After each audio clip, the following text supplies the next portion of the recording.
Assalamualaikum warahmatullahi wabarakatuh. Alhamdulillahirrahmanirrahim. Kami dari kelompok 1, saya Andre Wibowo. Silakan. Saya Muhammad Ali Farhan. Saya Dianto. Saya Didi Dipaldi.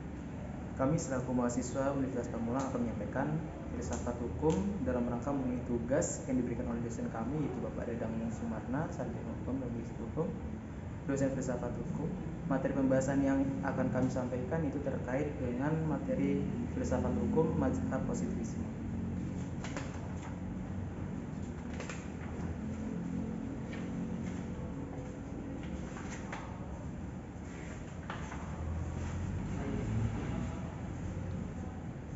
Sejarah filsafat positivisme. Positivisme adalah suatu aliran filsafat modern. Secara umum boleh dikatakan bahwa akar sejarah pemikiran positivisme dapat dikembalikan kepada masa Hume dan Kant. Hume berpendapat bahwa permasalahan ilmiah harus diuji melalui percobaan ilmiah, sementara Kant adalah orang yang melaksanakan pendapat Hume dengan menyusun Critique of Reason atau kritik terhadap pikiran murni. Selain itu, Kant juga membuat batasan-batasan wilayah pengetahuan manusia dan aturan untuk menghukumi perbuatan tersebut dengan menjadikan pengalaman sebagai porosnya. Baik, saya akan menjelaskan mengenai sejarah filsafat positivisme. Positivisme adalah salah satu aliran filsafat modern. Secara umum boleh kita katakan bahwa akar sejarah pemikiran positivisme dapat dikembalikan kepada masa Hume, yaitu pada tahun 1711 sampai tahun 1776, dan Kant pada tahun 1724 sampai tahun 1804. Hume berpendapat bahwa permasalahan-permasalahan ilmiah harus diuji melalui percobaan atau dalam kurung aliran empiris, sementara Kant adalah orang yang melaksanakan pendapat Hume dengan menyusun Critique of Reason atau bisa dikatakan dalam bahasa Indonesia itu kritik terhadap pikiran murni. Selain itu, Kant juga membuat batasan-batasan wilayah pengetahuan manusia dan aturan-aturan untuk menghukumi perbuatan tersebut dengan menjadikan pengalaman sebagai porosnya. Istilah positivisme pertama kali digunakan Saint-Simon, yaitu pada sekitar tahun 1825. Prinsip filosofik tentang positivisme dikembangkan pertama kali oleh seorang filosofi berkebangsaan Inggris yang bernama Francis Bacon yang hidup di sekitar abad ke-17. Ia berkeyakinan bahwa tanpa adanya praasumsi, komprehensi pikiran a priori, akal tidak boleh menarik kesimpulan dengan logika murni, maka dari itu harus melakukan observasi atas hukum tersebut. Pada paruh kedua abad 515 muncullah Auguste Comte, yaitu pada 1798 sampai dengan 1857, seorang filosof sosial berkebangsaan Prancis yang menggunakan istilah ini kemudian mematoknya secara mutlak sebagai tahapan paling akhir sesudah tahapan agama dan filsafat dalam karya utama yang berjudul Course de Philosophie Positive. Kursus tentang filsafat positif itu pada tahun 1830 sampai 1842 yang diterbitkan dalam 6 jilid. Melalui tulisannya dan pemikirannya ini, Comte bermaksud memberi peringatan kepada para ilmuwan akan perkembangan penting yang terjadi pada perjalanan ilmu ketika pemikiran manusia beralih dari fase teologis menuju fase metafisis. Dari terakhir fase positivis pada fase teologis, tahapan agama dan ketuhanan, diyakini adanya kuasa-kuasa adikordati, yaitu mengatur semua gerak dan fungsi yang mengatur alam ini. Zaman ini dibagi menjadi 3 periode, yaitu animisme, politisme, dan menotisme. Pada tahapan ini, untuk menjelaskan fenomena-fenomena yang terjadi hanya berpegangan kepada kehendak Tuhan dan Tuhan. Selanjutnya pada zaman metafisis atau disebut juga dengan tahapan filsafat, kuasa adikodrati tersebut adalah digantikan oleh konsep abstrak seperti kodrat dan penyebab. Pada fase ini manusia menjelaskan fenomena dengan pemahaman metafisika seperti kasualitas, substansi, dan aksiden, eksistensi. Dan akhirnya pada masa tahapan positivisme, manusia telah membatasi diri pada fakta yang tersaji dan menetapkan hubungan antara fakta tersebut atas dasar observasi dan kemampuan rasio. Pada tahapan ini manusia menafikan semua bentuk tafsir agama dan tinjauan filsafat serta hanya mengedepankan metode empiris dan menyiapkan fenomena-fenomena. Jika kita melihat pengertian positivisme tersebut berasal dari kata positif. Kata positif di sini sama artinya dengan faktual, yaitu apa yang berdasarkan fakta-fakta. Menurut positivisme, pengetahuan tidak pernah boleh melebihi fakta-fakta. Dengan demikian, maka ilmu pengetahuan empiris menjadi contoh istimewa dalam bidang pengetahuan. Oleh karena itu, filsafat pun harus meneladani contoh tersebut. Maka dari itu, positivisme menolak cabang filsafat metafisika, menanyakan hakikat benda-benda atau penyebab yang sebenarnya. Termasuk juga filsafat hanya menyelidiki fakta-fakta dan hubungan yang terdapat antara fakta-fakta. Jadi, positivisme bisa kita katakan adalah suatu aliran filsafat yang menyatakan ilmu alam sebagai satu-satunya sumber pengetahuan yang benar-benar menolak aktivitas yang berkenaan dengan metafisika. Positivisme tidak mengenal adanya spekulasi. Semua harus didasarkan pada data empiris. Positivisme dianggap bisa memberikan sebuah kunci pencapaian hidup manusia dan ia dikatakan akurasinya dalam kehidupan dan keberadaan masyarakat. Hamed sering disebut bapak positivisme karena aliran filsafat didirikan tersebut. Positivisme adalah nyata, bukan khayalan. Ia menolak metafisika dan teologi. Jadi menurut ilmu pengetahuan harus nyata dan bermanfaat serta diarahkan untuk mencapai kemajuan. Positivisme harus merupakan suatu pemahaman yang berkembang dengan cepat. Ia tidak hanya menjadi sekedar aliran filsafat, tapi juga telah menjadi agama humanis modern. Positivisme menjadi agama dogmatis karena ia telah melambangkan pandangan dunia, menjadi doktrin bagi ilmu pengetahuan. Pandangan dunia yang dianut oleh positivisme adalah pandangan dunia objektif. Pandangan dunia objektif itu bisa kita katakan pandangan dunia yang menyatakan bahwa objek-objek itu hadir independen dan mental dan menghadirkan properti mereka secara langsung melalui data indrawi. Realitas dengan data indrawi adalah satu apa yang dilihat. Realitas bagaimana adanya say is believing, seperti yang dikatakan Syekh Beni tahun 2008. Tugas khusus filsafat menurut aliran ini adalah mengordinasikan ilmu-ilmu pengetahuan yang dibedakan ragam coraknya. Menurut saya,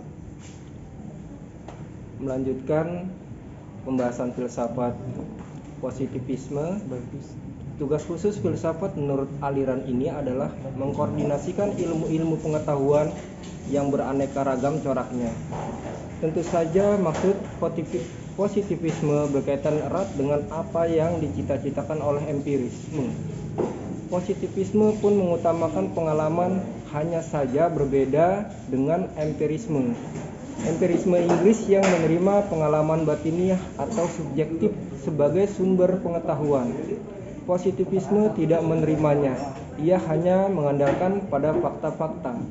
Menurut Ahmad tahun 2009, tujuan utama yang ingin dicapai oleh positivisme adalah membebaskan ilmu dari kekangan filsafat metafisika.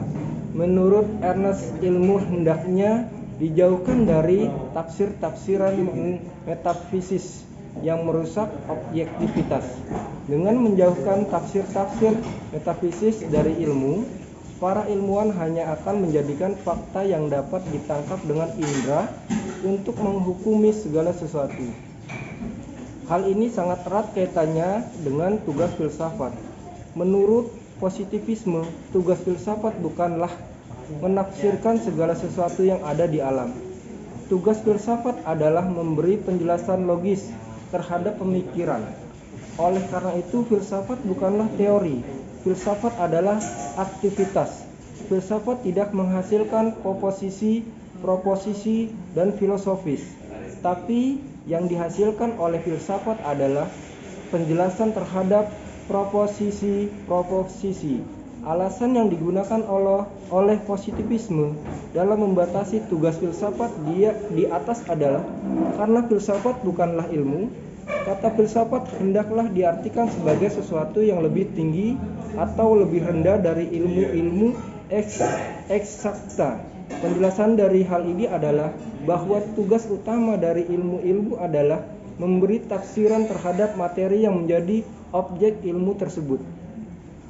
Tugas dari ilmu-ilmu eksakta adalah memberi tafsiran terhadap segala sesuatu yang terjadi di alam dan sebab-sebab terjadinya. Sementara tugas ilmu-ilmu sosial adalah memberi tafsiran terhadap segala sesuatu yang terjadi pada manusia, baik sebagai individu maupun masyarakat. Terkait dengan perkembangan positivisme, Auguste Comte dilahirkan pada tahun 1798 di kota Montpellier, Prancis Selatan. Ayah dan ibunya menjadi pegawai kerajaan dan merupakan penganut agama Katolik yang cukup tekun. Ia menikahi dengan seorang pelacur bernama Caroline Massin, yang kemudian dia menyesali perkawinan itu. Dia pernah mengatakan bahwa perkawinan itu adalah satu-satunya kesalahan terbesar dalam hidupnya. Dari kecil pemikiran-pemikiran Comte sudah mulai kelihatan terbesar.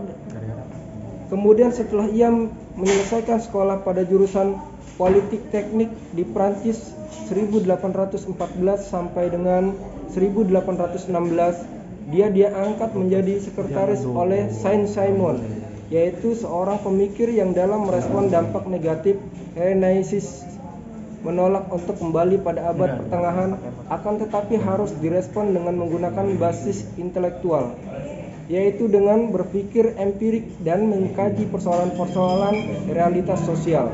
Pergaulan intelektual dengan Smith Simon inilah yang kemudian membuat pola pikir Comte berkembang. Karena tidak cocok Comte dengan Saint-Simon, akhirnya dia memisahkan diri dengan kemudian Comte menulis sebuah buku yang berjudul Sistem Politik Positif tahun 1824.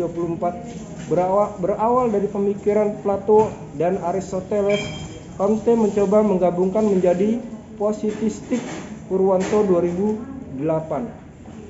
Terdapat 3 tahap dalam perkembangan positivisme, yaitu 1. Tempat utama dalam positivisme pertama diberikan pada sosiologi. Walaupun perhatiannya juga diberikan pada teori pengetahuan yang diungkapkan oleh Comte dan tentang logika yang ditemukan oleh Mill, tokoh-tokohnya Auguste Comte, Étienne Pelletier, Jamil and Spencer. 2. Munculnya tahap kedua dalam positivisme, berawal pada tahun 1870 sampai 1890-an dan berpautan dengan Marx Arpensius positivisme kritis. Keduanya meninggalkan pengetahuan formal tentang objek-objek nyata objektif yang merupakan suatu ciri positivisme awal. Dalam mesin masalah-masalah pengenalan ditafsirkan dari sudut pandang psikologisme ekstrim yang bergabung dengan subjektivisme. Perkembangan positivisme tahap terakhir berkaitan dengan lingkaran Wina dan tokoh-tokohnya, serta kelompok yang turut berpengaruh pada perkembangan tahap ketiga ini adalah masyarakat filsafat ilmiah Berlin. Ciri-ciri positifisme. Ciri-ciri positifisme antara lain: 1. Objektif atau bebas nilai. Dikotomi yang tegas antara fakta dan nilai mengharuskan subjek penelitian mengambil jarak dari realitas dengan bersikap bebas nilai, hanya melalui fakta-fakta yang teramati dan terstruktur. Maka pengetahuan kita tersusun dan menjadi cermin dari realistis. 2. Fenomenalis. Tesis bahwa realistis terdiri dari imperasi ilmu pengetahuan hanya berbicara tentang realitas berupa imperisi tersebut. Substansi metafisis yang diandaikan berapa di belakang gejala-gejala penampakan ditolak. 3. Nominalisme. Bagi positivisme hanya konsep yang mewakili realistis partikular yang nyata. 4. Reduksionisme. Realitas direksi menjadi fakta yang dapat diamati. 5. Naturalisme. Tesis tentang keteraturan peristiwa-peristiwa di alam semesta yang meniadakan penjelasan supranatural atau adikotrati alam semesta memiliki struktural sendiri dan mengenalkan struktural sendiri. 6. Mekanisme. Tesis bahwa semua gejala dapat dijelaskan dengan prinsip-prinsip yang dapat digunakan untuk menjelaskan mesin-mesin atau sistem-sistem mekanis. Alam semesta diibaratkan sebagai giant clockwork. Metode filsafat positifme. Menurut Koento Wibisono tahun 1983, filsafat positifme menggunakan metode pengamatan, percobaan dan perbandingan, kecuali dalam menghadapi gejala dalam fisik sosial digunakan metode sejarah. Pengamatan digunakan untuk mempelajari astronomi. Kesemuanya ini berkaitan dengan ukuran waktu, dan adapun untuk ilmu fisika didamping pengamatan juga digunakan percobaan. Dalam percobaan ini, pengamat tak ketinggalan dalam mempelajari ilmu kimia. Di samping percobaan dan pengamatan, digunakan juga metode peniruan. Dalam ilmu biologis, menggunakan metode percobaan yang disesuaikan dengan kompleksitas gejala, maupun dalam sosiologi digunakan pengamatan, percobaan, dan perbandingan, dan bahkan metode sejarah. Ini digunakan untuk mengurangi gejala-gejala yang kompleks. Fungsi filsafat positisme. Berdasarkan uraian pada bagian terdahulu, kiranya dapat dikatakan mengenai fungsi filsafat positisme, yaitu 1. Perkembangan yang diberi konotasi sebagai kemajuan memberikan makna bahwa positisme telah mempertebal positisme. Hal tersebut melahirkan mengetahui yang positif yang terlepas dari pengaruh-pengaruh spekulatif atau dari hukum-hukum yang umum. Berkat pandangan positisme, orang tidak sekedar menghimpun fakta, tapi ia merupakan meramal masa depan, yang antara lain turut mendorong perkembangan teknologi. 2. Kemajuan dalam bidang fisik telah menimbulkan berbagai implikasi dari segi kehidupan. Dengan kata lain, fungsi filsafat positisme ini berperan sebagai pendorong timbulnya perkembangan dan kemajuan yang dirasakan sebagai kebutuhan. 3. Dengan adanya penekanan dari filsafat positisme terhadap segi rasional ilmiah, maka berfungsi pula kemampuannya untuk menerangkan kenyataan. Demikian rupa sehingga keyakinan akan kebenaran semakin terbuka. Adi tahun 2012. Kelebihan dan kelemahan positisme. Karl R. Popper, kritik terhadap positisme logis. Asumsi pokok teorinya adalah satu teori harus diuji dengan menghadapkannya pada fakta-fakta yang dapat menunjukkan ketidakbenarannya. Dan Popper menyajikan teori ilmu pengetahuan baru ini sebagai penolakannya atas positivisme logis yang beranggapan bahwa pengetahuan ilmiah pada dasarnya tidak lain hanya merupakan generalisasi pengalaman atau fakta nyata dengan menggunakan ilmu pasti dan logika. Dan menurut positivisme logis, tugas filsafat ilmu pengetahuan adalah menanamkan dasar untuk ilmu pengetahuan. Hal yang dikritik oleh Popper pada positivisme logis adalah tentang metode induksi.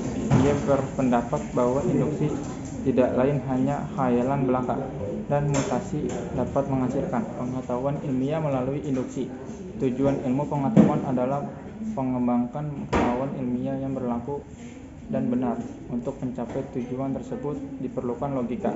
Namun jenis penalaran yang dipakai oleh positivisme logis adalah induksi dirasakan tidak tepat, sebab jenis peralatan ini tidak mungkin menghasilkan pengetahuan ilmiah yang benar dan berlaku, karena kelemahan yang bisa terjadi adalah kesalahan dalam penarikan kesimpulan, di mana dari premis-premis yang dikumpulkan kemungkinan tidak lengkap sehingga kesimpulan atau generalisasi yang dihasilkan tidak mewakili fakta yang ada. Dan menurutnya, agar pengetahuan itu dapat berlaku dan menilai benar, maka penalaran yang harus dipakai adalah penalaran deduktif. Sekian, terima kasih. Penolakan lainnya adalah tentang fakta keras. Popper berpendapat bahwa fakta keras yang berdiri yakni berkaitan pula dengan asumsi atau penduga tertentu. Dengan demikian, positivisme logis tidak pernah bisa dikatakan benar secara mutlak. Dari deskripsi ringkasan di atas mengenai positivisme, maka sebenarnya positivisme mempunyai beberapa kelebihan dan kekurangan, yaitu antara lain. Kelebihan positivisme. Positivisme lahir dari faham, empirisme, dan rasional, sehingga kadar dari faham ini jauh lebih tinggi daripada kedua faham tersebut. Kedua, hasil dari rangkaian tahap yang ada di dalamnya, maka akan menghasilkan suatu pengetahuan yang mana manusia akan mampu menjelaskan realita kehidupan tidak secara spekulatif, arbitrari, melainkan konkret, pasti, dan bisa jadi mutlak, teratur, dan valid. Ketiga, dengan kemajuan dan dengan semangat optimisme, orang akan didorong untuk bertindak aktif, kreatif, dalam artian tidak hanya terbatas menghimpun fakta, tetapi juga meramalkan masa depannya. Positivisme telah mampu mendorong tujuannya kemajuannya di sektor fisik dan teknologi. Positivisme sangat menekankan aspek rasional ilmiah, baik pada etimologi ataupun keyakinan ontologi yang dipergunakan sebagai dasar pemikirannya. Kelemahan positivisme: pertama, analisis biologi yang ditransformasikan ke dalam analisis sosial dinilai sebagai akar terpuruk nilai-nilai spiritual dan bahkan nilai-nilai kemanusiaan. Hal ini dikarenakan manusia teredukasi di dalam pengertian fisik biologi. Yang kedua, akibat dari ketidakpercayaan terhadap sesuatu yang tidak dapat diuji kebenarannya. Maka paham ini akan mengakibatkan banyak manusia yang nantinya tidak percaya kepada Tuhan, malaikat, setan, surga, dan neraka. Padahal yang demikian itu di dalam ajaran agama adalah benar kebenarannya dan keberadaannya. Hal ditandai pada saat paham positifistik berkembang dan abad ke-19, jumlah orang yang tidak percaya kepada agama semakin meningkat. Ketiga, manusia akan kehilangan makna seni atau keindahan, sehingga manusia tidak dapat merasa bahagia. Kesenangan itu tidak ada karena di dalam positivisme semua itu dinonaktifkan. Keempat, hanya berhenti pada sesuatu yang nampak dan empiris sehingga tidak dapat menemukan pengetahuan yang valid. Kelima, positivisme pada kenyataannya menitik beratkan pada suatu nampak yang dapat dijadikan objek kajian, di mana hal tersebut adalah bergantung kepada panca indera, padahal perlu diketahui bahwa panca indera manusia adalah terbatas dan tidak sempurna, sehingga kajian terbatas pada hal-hal menampak saja, padahal banyak hal yang tidak nampak dapat dijadikan bahan kajian. Kelima, hukum 3 tahap yang dikenalkan Conte mengesankan dia sebagai teorisi yang optimis, tetapi juga terkesan lincah, seakan setiap tahap sejarah evolusi merupakan batu pijakan untuk mencapai tahapan berikutnya, untuk kemudian bermuara pada puncak yang digambarkan sebagai masyarakat positifistik. Kesimpulan: A. Positisme adalah suatu aliran filsafat yang menyatakan ilmu alam sebagai satu-satunya sumber pengetahuan yang benar dan menolak aktivitas yang berkenaan dengan metafisika. Positisme merupakan empirisme yang dalam segi-segi tertentu sampai kepada kesimpulan logis ekstrim, karena pengetahuan apa saja merupakan pengetahuan empiris dalam satu atau lain bentuk, maka tidak ada spekulasi dapat menjadi pengetahuan. B.